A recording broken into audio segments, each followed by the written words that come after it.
Hello everyone, আরেকটা নতুন ভিডিওতে তোমাদের অনেক অনেক ওয়েলকাম। আশা করি তোমরা সবাই খুব ভালো আছো আর আমরাও খুব ভালো আছি। তো এখন ঘড়িতে সময় ওই 11:30 মতন বাজে, আর মায়ের কিন্তু রান্নাবান্না সব কমপ্লিট হয়ে গেছে। দাঁড়াও দেখাচ্ছি তোমাদেরকে কী কী রান্না করা হয়েছে। আমার রান্নাটা কিন্তু এখনও বাকি রয়েছে, কারণ একটা স্পেশাল মেনু যেটা বানাবো আমি, আর সেটা বানাবো আমার বরের জন্য। আর তার আগেও তোমাদেরকে একটা জিনিস দেখাবো, তো চলো দেখে নাও সেই জিনিসটা কী।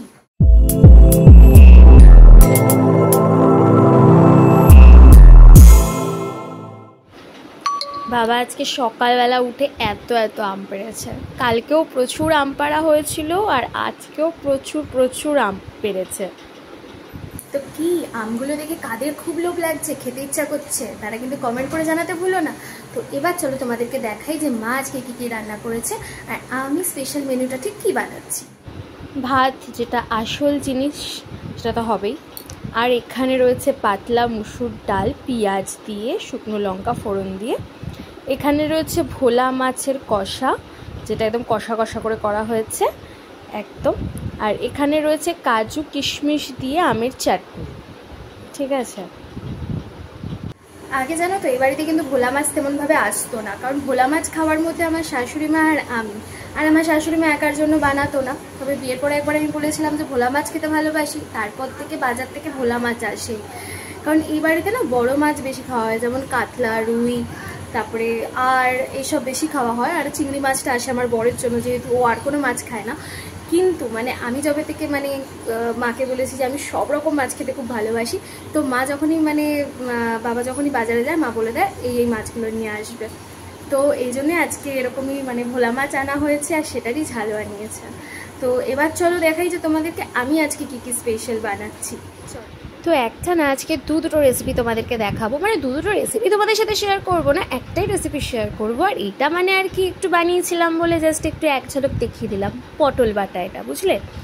আর যেই রেসিপিটা তোমাদের সাথে শেয়ার করব সেটা হলো ধনেপাতা চিংড়ি। তো চিংড়ি মাছ তো থাকবেই, আর এখানে দেখো রয়েছে চিনি, নুন, হলুদ, লঙ্কার গুঁড়ো, গরম মশলার গুঁড়ো, সব একসাথে নিয়ে নিয়েছি। ঠিক আছে, এটা মিশ্রণ বানাবো, বুঝলে।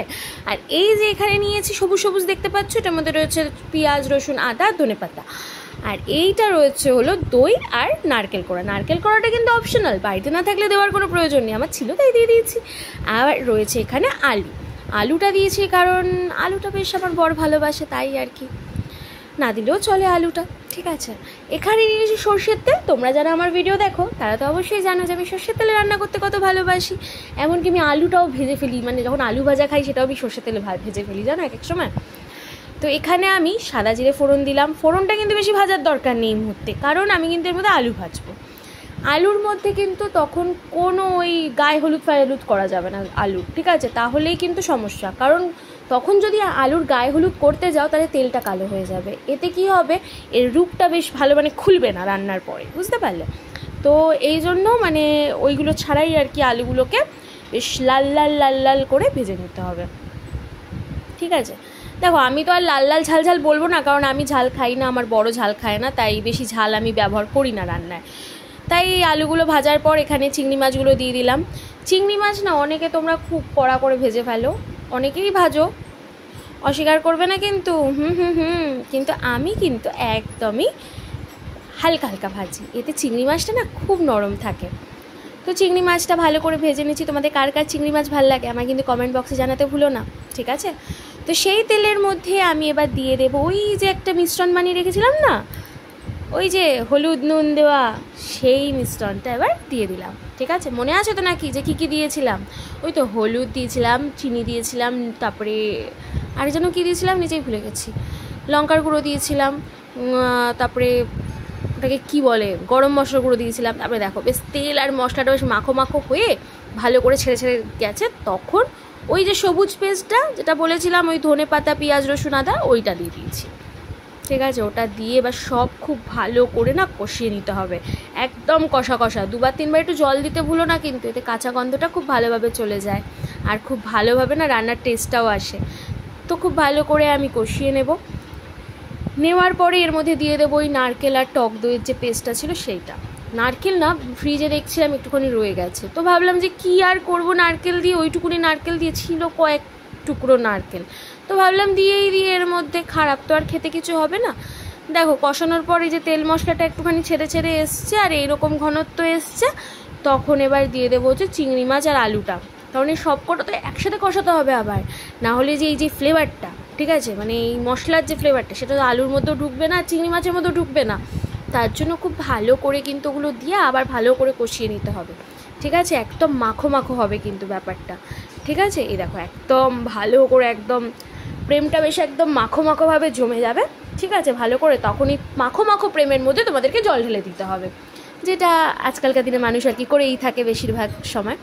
তো দেখো প্রেমটা কেমনটা ছেড়ে ছেড়ে গেল জল ঢালার পরে। এবার এটাকে ঢেকে চেপে রান্না করে নামিয়ে নিলেই একদম রেডি ধনেপাতা চিংড়ি। তো আমি আমার লাঞ্চের থালি সাজিয়ে নিয়েছি, ভাত রয়েছে দেখতেই পাচ্ছ। তো এখন একটু বেরিয়েছিলাম, ওই সন্ধ্যেবেলার দিকে একটু বেরিয়েছিলাম, ভেবেছিলাম একটু ফুচকাপাড়ার দিকে যাব, কিন্তু এমনই একটু ঝড়ো ঝড়ো হাওয়া দিচ্ছে আর ওখানে গেলাম না। আর কালকে ছিল আমার দেওরের জন্মদিন, তো আজকে ট্রিটের কিছু খাবার দাবার খাওয়া হবে, তো সেই খাবার দাবারও মানে নিয়ে এলাম। তো চলো দেখে নাও কী কী খাবার দাবার নিয়ে এসেছি। তো দেখো আমার বরের জন্য এখানে রয়েছে মাটন বিরিয়ানি, কারণ উনি আবার মাটন বিরিয়ানি ছাড়া খায় না। এখানে রয়েছে চিকেন বিরিয়ানি আমার দেওরের জন্য, আর আমি তো আবার মাংস আসিনি, ওখানে ফ্রাইড রাইস আর চিলি পনির রয়েছে, যেটা খাবো হচ্ছে আমি, বুঝলে। তো আজকের ভিডিওটা তোমাদের কেমন লাগলো অবশ্যই কিন্তু আমায় কমেন্ট করে জানাবে, আর রেসিপিটা কেমন লাগলো অবশ্যই বাড়িতে ট্রাই করে সবাইকে খাইয়ে তারপরে আমাকে রিভিউটা দিও যে কেমন হয়েছিল। আজকের মতন টাটা, আবার একটা নেক্সট ভিডিওতে তোমাদের সাথে দেখা হবে, টাটা।